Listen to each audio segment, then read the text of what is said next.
In our previous discussion, we talked about Transcendentalism, the movement of Transcendentalism, and took a look at the essay Self-Reliance by Ralph Waldo Emerson.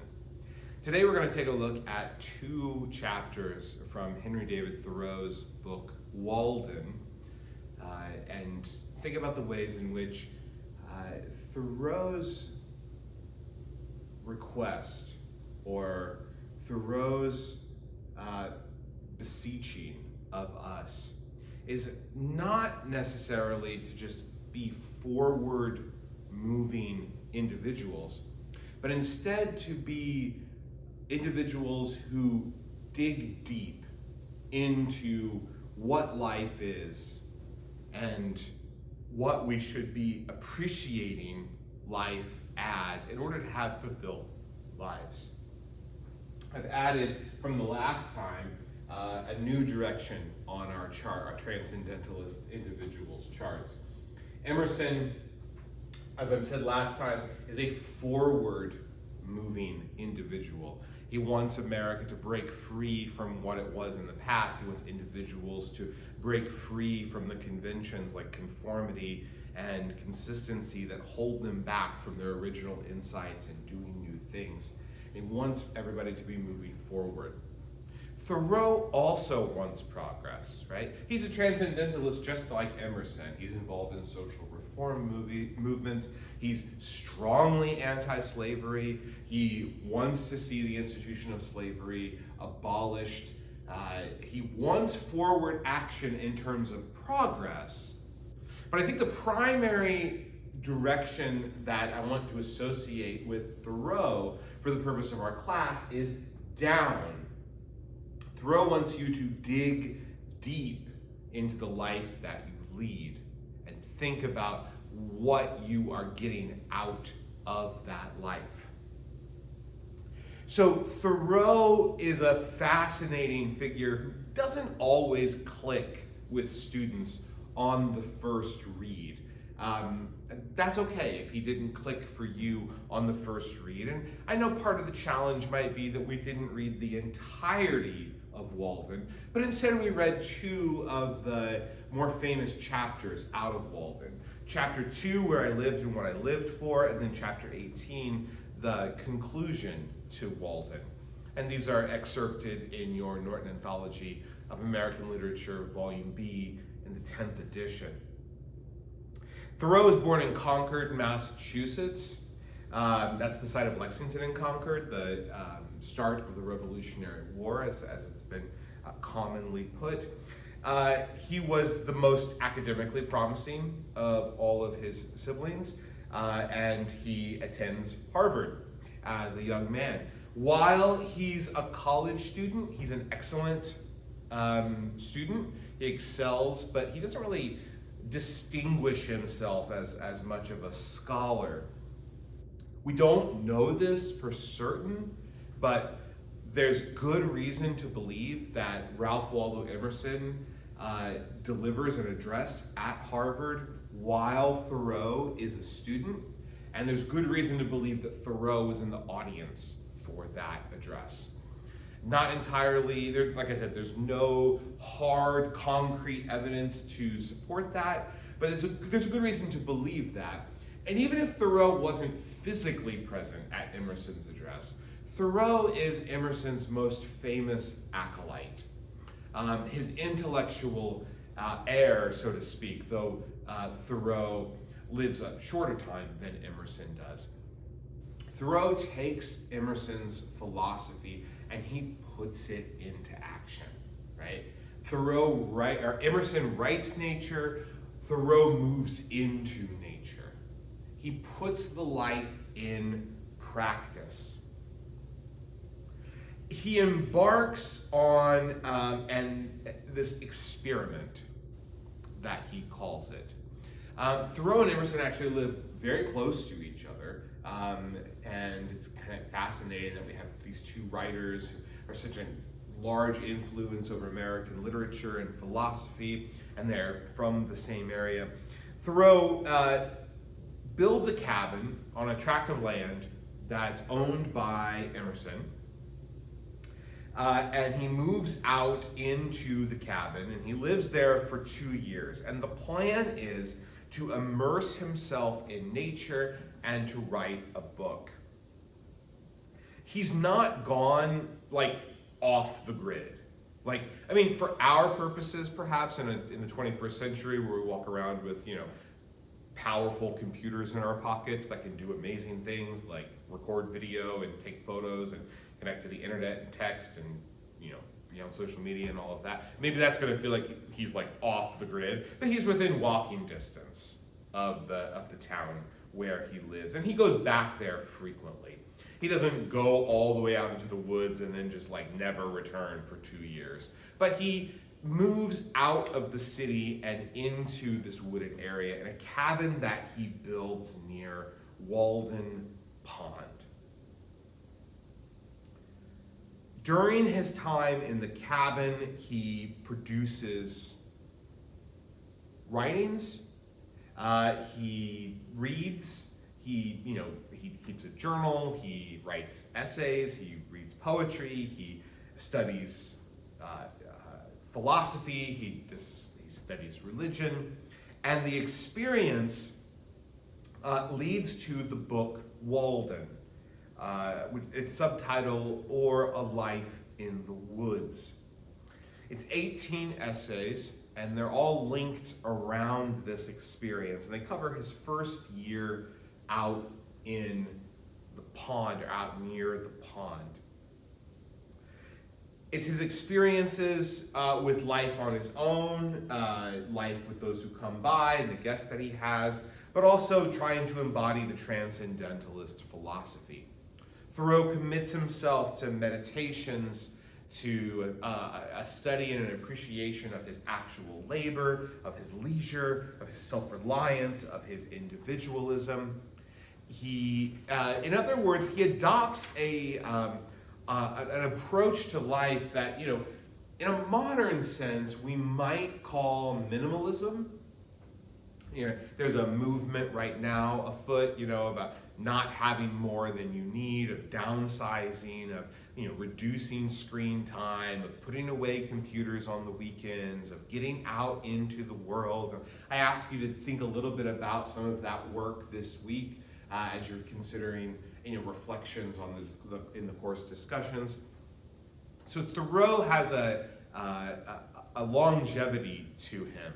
I went through a period recently where I listened to a lot of information about like minimalist living and downsizing and productivity and focusing on the essentials and not getting caught up in like the tornadoes of everyday living. And it was amazing to me the number of people at each step along the way who would always invoke Thoreau, or they would quote Thoreau.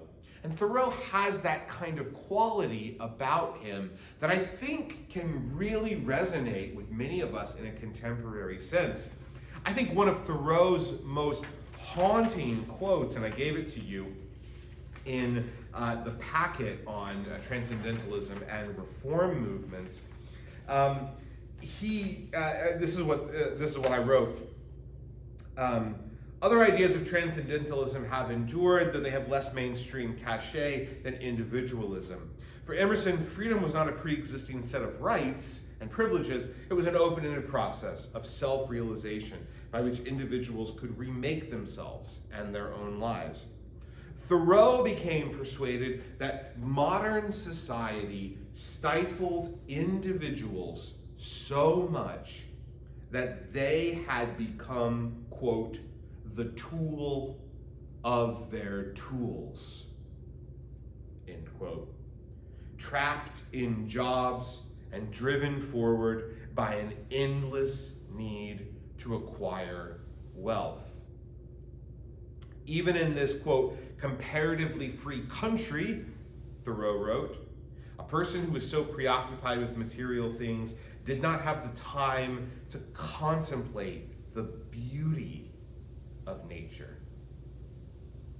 Thoreau appealed to Americans to simplify their lives rather than become obsessed with the accumulation of wealth.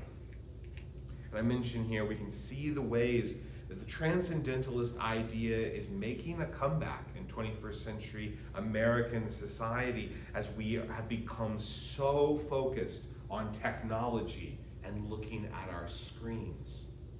I think one of my favorite jokes related to the modern work world is, I had a long day of looking at my medium screen. All I want to do is go home and watch my big screen, and then before I go to bed, look at my little screen. Computers, laptops, televisions, phones, e-readers, so on and so forth, become an outlet for us. They are so prevalent in our lives. And I realize the irony of saying this as you are watching me on YouTube. Maybe on your phone, maybe on an iPad or a tablet, maybe on your computer, maybe being projected on your television, although I certainly hope not. There's an element here about the simple living that Thoreau appeals to and makes fascinating for us. And I think the more that we find ourselves wrapped up in the stressors of life, the more we might be drawn back into the transcendentalist philosophy, and in many respects the philosophy of Thoreau. So we're going to take a look at some excerpts from Walden now, and I want to talk a little bit about them. I mentioned in the video on Emerson that I tend to think of Thoreau as a more literary writer than Emerson. Emerson I respect and appreciate for his ideas. I think he's a fascinating prose stylist. I think he knows how to write a good sentence. But I think Thoreau is doing more literary things with his writing. So we'll talk about a couple of those examples. But also, because we're thinking about transcendentalism as an intellectual movement, and both Emerson's essays and Thoreau's Walden fall under the category of nonfiction, we're paying perhaps less attention to the actual mechanics and the literary aspects of the text than we might if we were looking at it as a short story, or if we were analyzing a poem, as we will when we turn to Whitman next time in the consideration of Song of Myself. On page 992 of your anthology, Thoreau tells us about his decision to go into the woods. And here's what he says.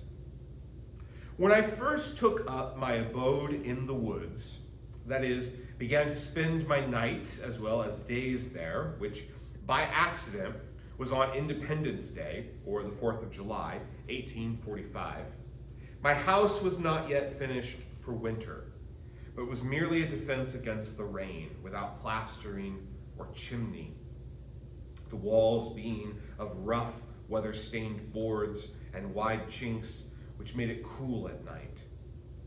The upright, white-hewn studs and freshly planed door and window casings gave it a clean and airy look, especially in the morning, when its timbers were saturated with dew, so that I fancied that by noon some sweet gum would exude from them. To my imagination, it retained throughout the day more or less this auroral character, reminding me of a certain house on a mountain which I had visited the year before. This was an airy and unplastered cabin, fit to entertain a traveling god, and where a goddess might trail her garments. The winds which passed over my dwelling were such a sweep over the ridges of mountains, bearing the broken strains or celestial parts only of terrestrial music. The morning wind blows forever, the poem of creation is uninterrupted, but few are the ears that hear it. Olympus is but the outside of the earth everywhere. So, a couple of things that we might observe about this passage, right? First, I don't believe for 1 second, and neither should you, that Thoreau moved into his house by accident on July 4th, on Independence Day, right? This is very self-consciously an act of independence for himself, right? The idea of going to Walden is to escape everything in the hustle and bustle of life and to live deliberately, he says. And so the idea of moving into the cabin is itself an act of declaring independence from the culture at large. And therefore, it's meaningful that he moves into the cabin on July 4th, Independence Day. I'm indebted to some work by other scholars who have pointed out, too, that the cabin itself is described as strong enough to have its shape, strong enough and well-built enough to keep out the rain, but far from finished. And in that way, we might think of the cabin as a kind of metaphor for the United States in particular. The United States started somewhere, right? Independence Day, 1776, as the saying goes, right? And along the way, it had numerous faults, numerous problems, right? The Constitution is adopted, and there have to be concessions given over the institution of slavery. Not all of the states would join in on the Constitution if it didn't allow for it. Other states, people were virulently anti-slavery. Others were anti-slavery, but they were willing to make the deal to get the Union together, believing that slavery would die out. Voting rights aren't well secured. The rights of women are being trampled.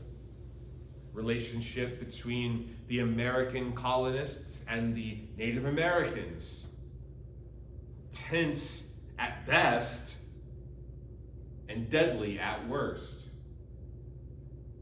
There are many flaws, but the frame of the cabin goes up. And over time, the cabin can be improved. We can add things to the cabin to make it better. It can be beautiful in its own way, even though it's not complete. But it can also be obviously incomplete and not as good as it could be.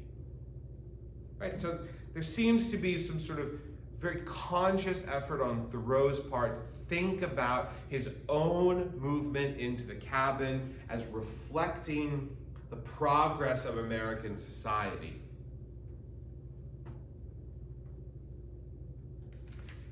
Thoreau tells us on page 995, he starts talking about reforms, moral reforms.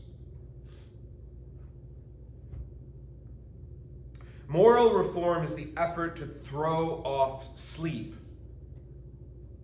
He says, why is it that men give up so poor an account of their day if they have not been slumbering? They are not such poor calculators. If they had not been overcome with drowsiness, they could have performed something. The millions are awake enough for physical labor, but only 1 in a million is awake enough for effective intellectual exertion.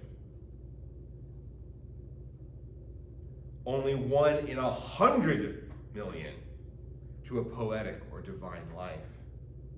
To be awake is to be alive. I have never yet met a man who was quite awake. How could I have looked him in the face? We must learn to reawaken and keep ourselves awake, not by mechanical aids, but by an infinite expectation of the dawn, which does not forsake us in our soundest sleep. I know of no more encouraging fact than the unquestionable ability of man to elevate his life by a conscious endeavor. So the direction for Thoreau's going down, right? Like sort of looking at what you have in front of you and getting deep into it. But the opposite of down is also up, and Thoreau sees that by digging deep into the life in front of you, really waking up and paying attention to it, you also elevate at the same time. The two go together.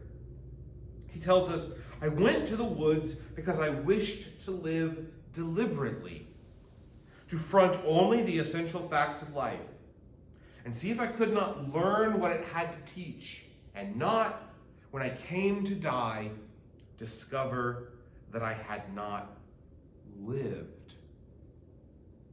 There's a bit of a paradox in that sentence, right? When I came to die, discover that I had not lived. Well, of course you've lived. You lived, so now if you're dying, then of course you lived, right? But to live and to live deliberately are, for Thoreau, the same thing.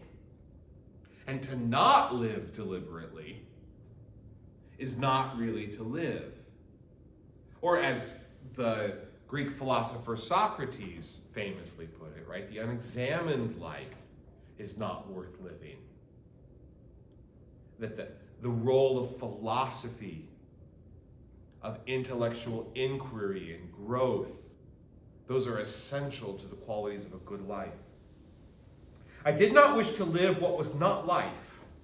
Living is so dear. Nor did I wish to practice resignation, unless it was quite necessary. I wanted to live deep and suck out all the marrow of life. To live so sturdily and Spartan-like as to put to rout all that was not life.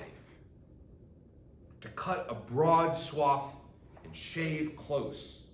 To drive life into a corner and not reduce it to its lowest terms.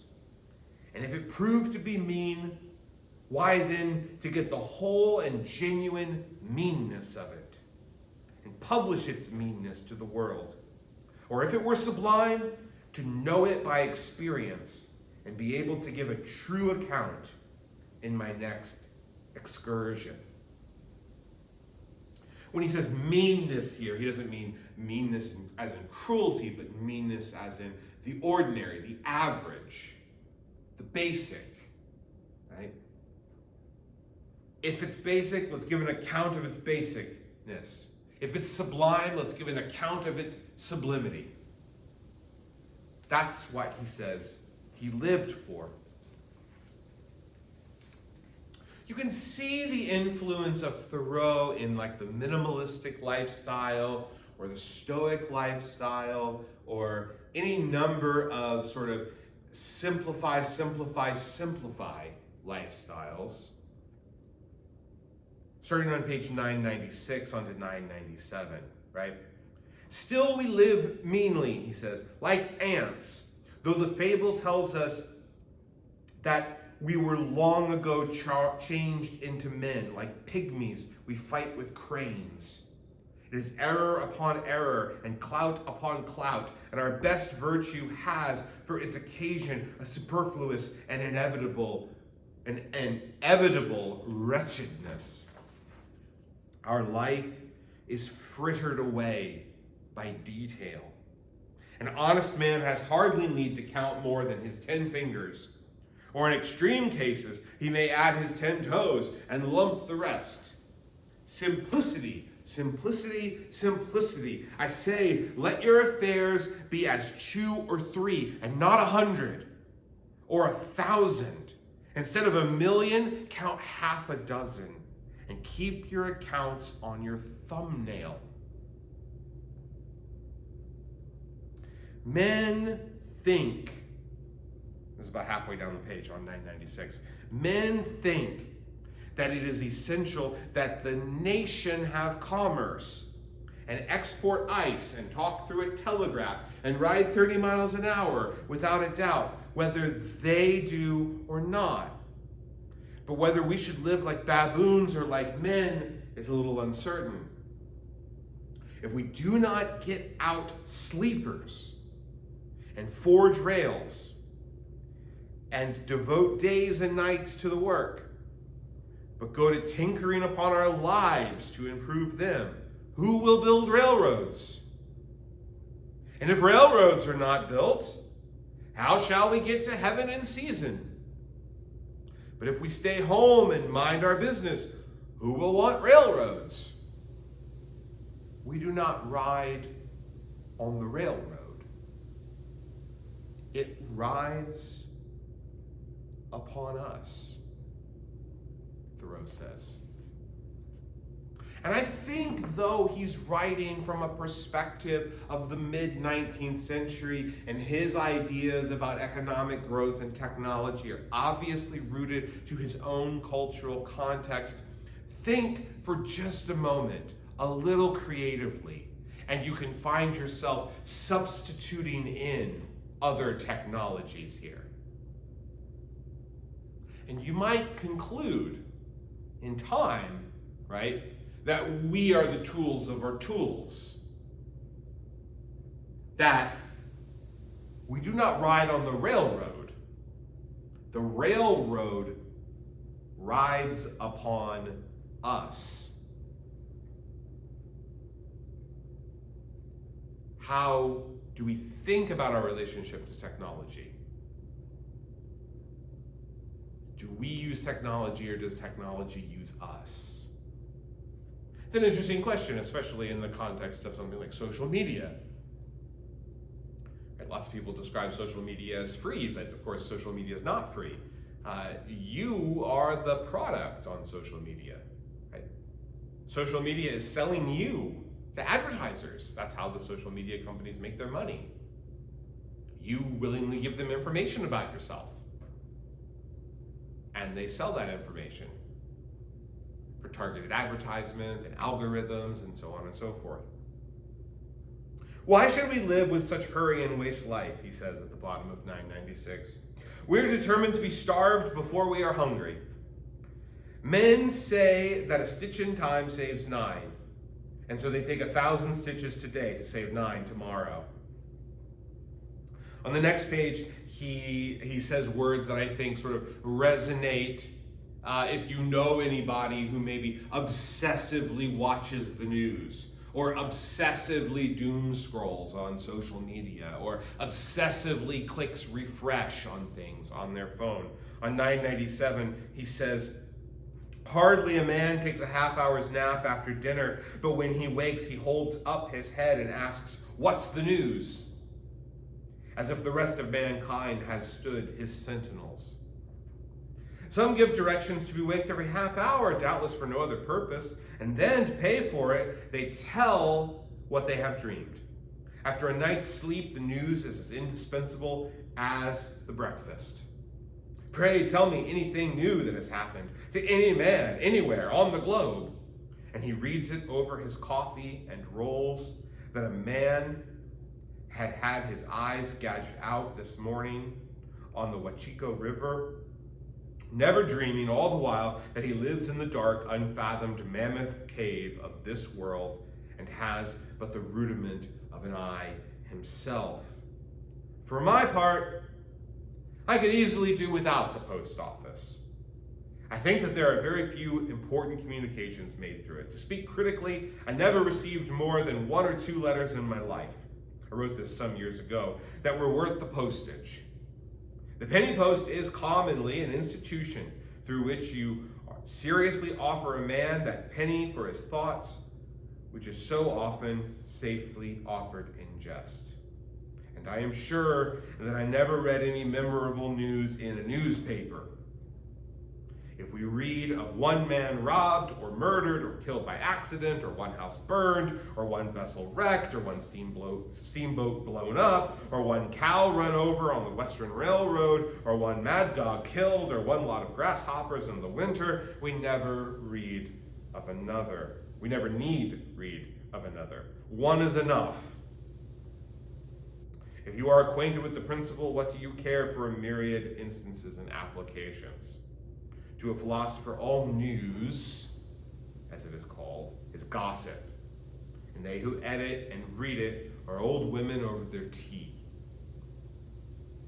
Yet not a few are greedy after this gossip.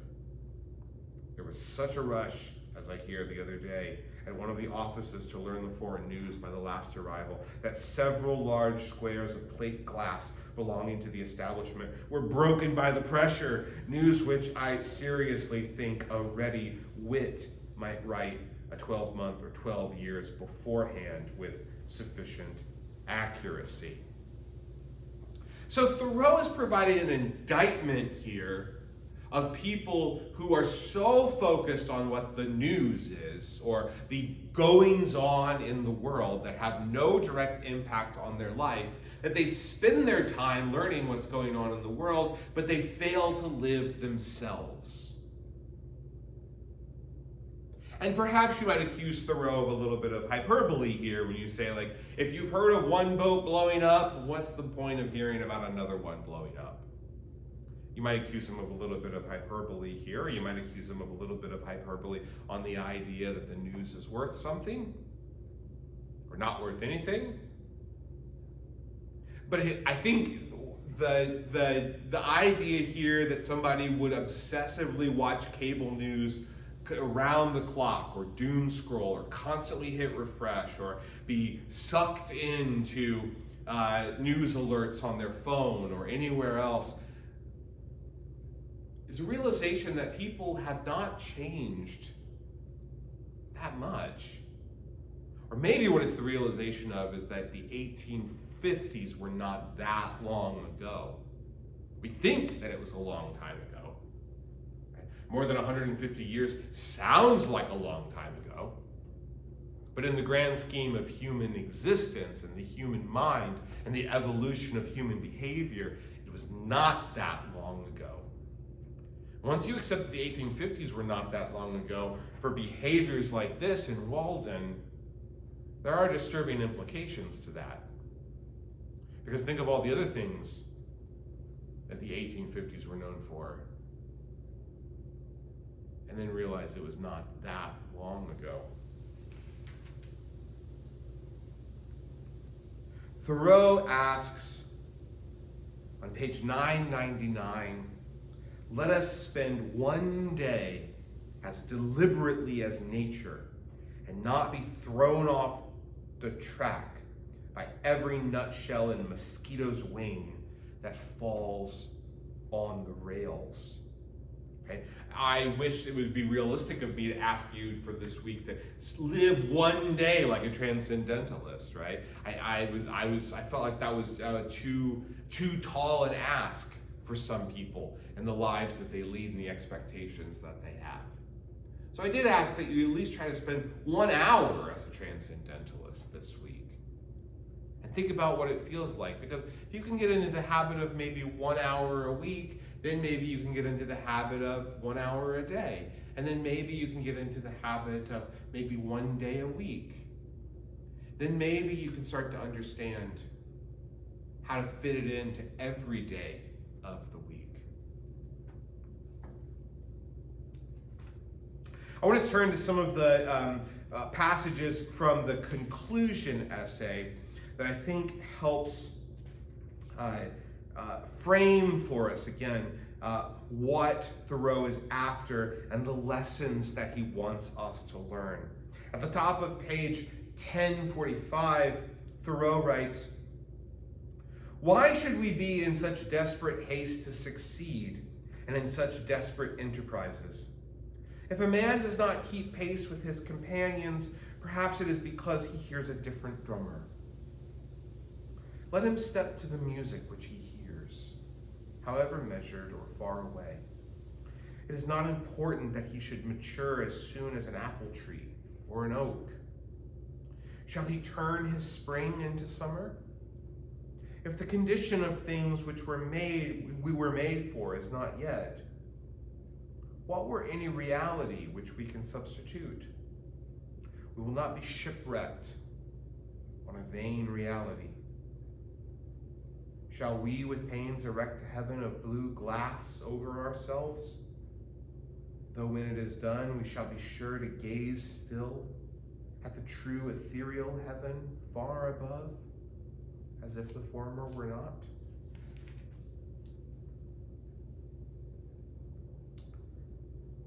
1046, he says, however mean your life is, meet it and live it. Do not shun it and call it hard names.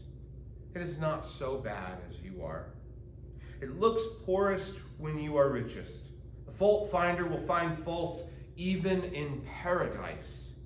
Love your life, poor as it is.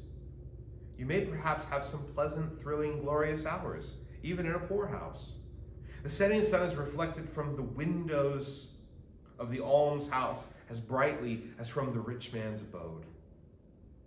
Snow melts before its door as early in the spring. I do not see, but a quiet mind may live as contentedly there and have as cheering thoughts as in a palace. The town's poor seem to me often to live the most independent lives of any. Maybe they are simply great enough to receive without misgiving. Most think that they are above being supported by the town. But it oftener happens that they are not above supporting themselves by dishonest means, which should be more disreputable. Cultivate poverty like a garden herb, like sage. Do not trouble yourself much to get new things, whether clothes or friends. Turn the old, return to them. Things do not change. We change. Sell your clothes and keep your thoughts. God will see that you do not want society.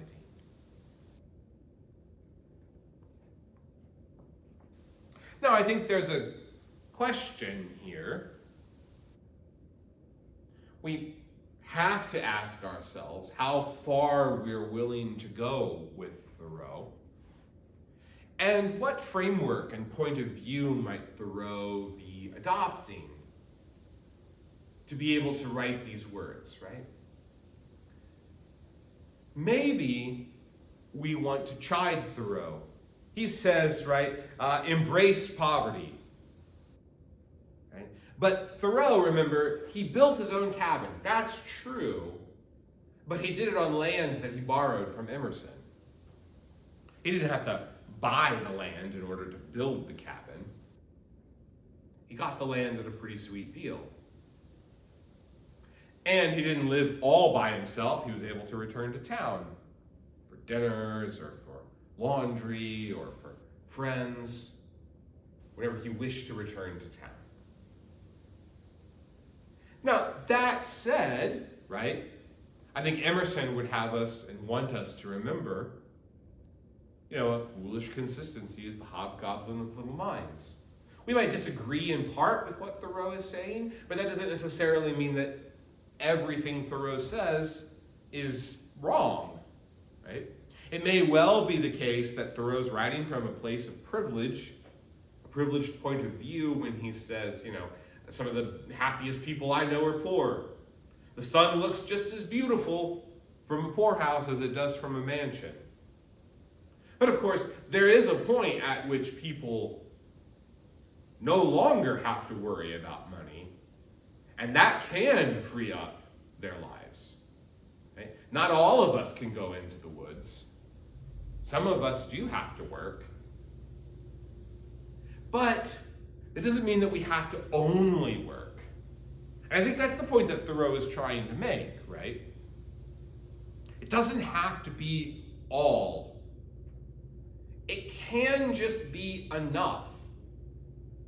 However much it can be to make you feel like you are, as he said, sucking the marrow out of life.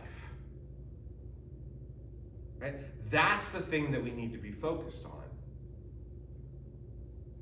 And it's important not to look at Thoreau and say, oh, well, Henry, you were able to do X, Y, and Z. You're from a really privileged position. Oh, you were able to do this, and I can't do that. Oh, money was not a problem for you. Oh, even, the chapter that we didn't read on economy where he talks about, people work more than they need to earn more money than they need to, and really, if you just count it up, you got to think about what's your time worth.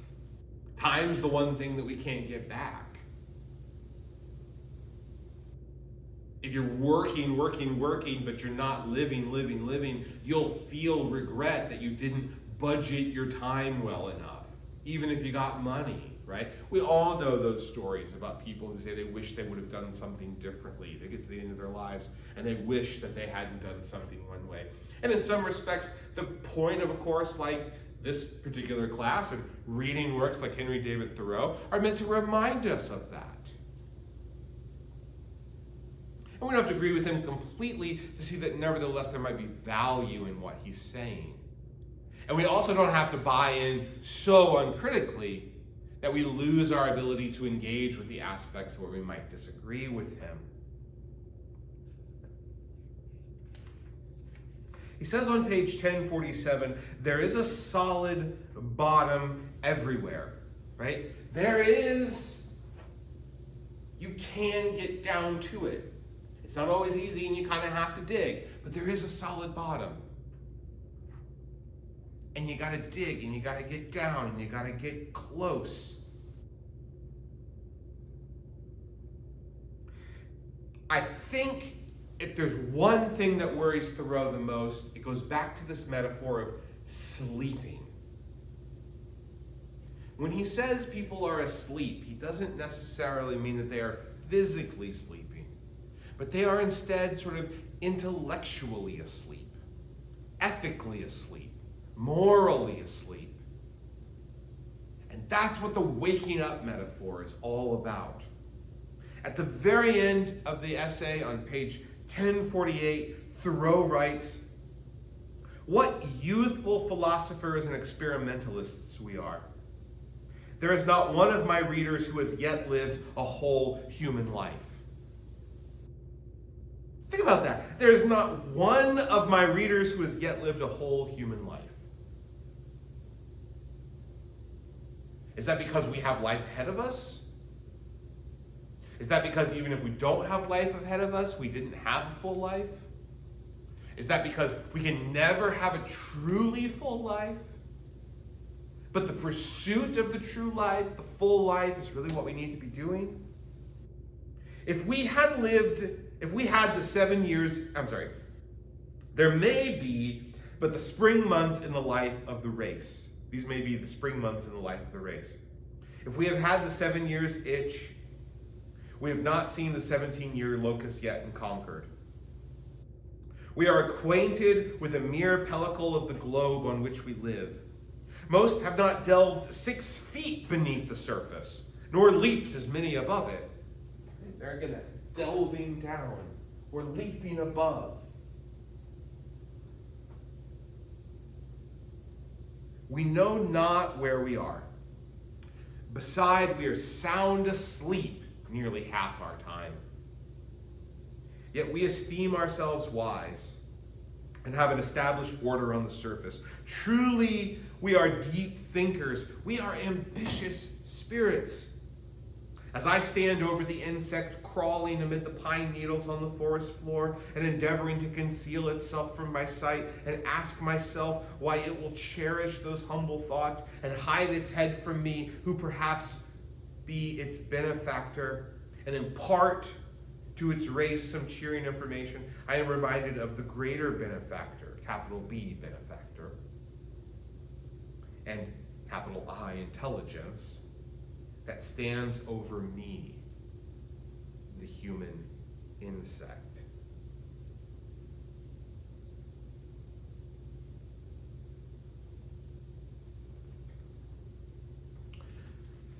Thoreau is in so many ways the transcendentalist in action. But the point of being the transcendentalist in action is to live the life for himself, yes, but something valued so deeply that he wants everyone else to know about it, to hear about it, to value it themselves. Walden, in that way, is something of an argument in addition to being a work of transcendental philosophy, a begging, a beseeching of us to think about the ways that we live our lives, to ask ourselves, are we asleep? Thoreau wouldn't have been familiar with the metaphor of being on autopilot, but I think we are. Are we on autopilot? How can we wake ourselves up? What would be necessary to wake ourselves up? Those are the questions that Thoreau wants us to consider. The questions that I would argue a course like this demands that we consider. They're questions, too, that will be picked up by Walt Whitman in our next discussion. Emerson is the foreword of the Transcendentalists, and Thoreau is digging down to the bottom. But Whitman, he's the high flyer. He's going to cross this path with gusto.